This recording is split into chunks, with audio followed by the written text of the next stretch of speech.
হিংসা গেছে কখন গালে চাউল দিতে এখনো পর্যন্ত আসলে না, বাসায় একটা চাউল নেই।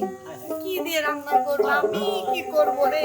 যাই তো যাই, যা যে কোন মেয়ে কোন ছেলের সাথে যায়।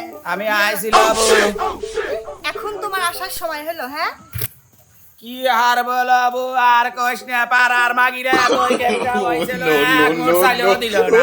পাড়ার মেয়েরা কিন্তু ইটিস পিটিস করেছে।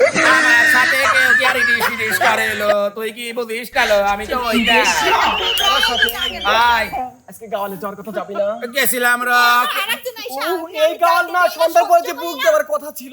সন্ধ্যার পরের গালে পরে দাবন এলো, সংসারে অশান্তি তুই দেখতেই শুনালো। আচ্ছা শোনেন, আমি আপনাকে বলি, আমি এগুলো করতে দিতে এমনি চাই না। আবার আপনি কিসের জন্য এসে ডাকেন? পেটের দেখা করে নেবো, পেটের দেখা কিসের করে টাকা নেবো। দেন? এগুলো না করলে ঘরে ঘরে চাল ডাল কেবা করে আসছিল, তুই কি বুঝিস না লব?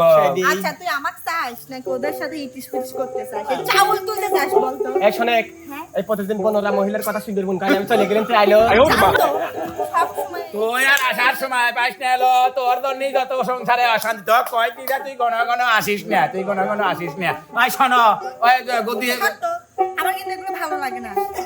ভালো লাগবি লাই কেন? যখন চাল ডাল গুলি আনি দে, টাকা পয়সা গুলি আনি দে, তখন তো গুনি দিতে ভালোই লাগে। এগুলো কি ছেড়ে কি কাজ করা যায় না? আমার কি কেউ কাজ দিবিল? আমি কি কাজ পারিল?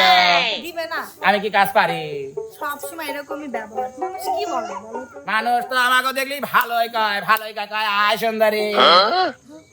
তুমি একটু আগে কি কইলা যে তোমাকে দেখে কেউ চাউল দেয় না? কি করো আসলে? এ পাড়ার মিলকরা কেটে হয় আগে, মিল ছাড়া দিকে তাই মিলকরা দিয়ে দাঁড়া, কাজ দিস না।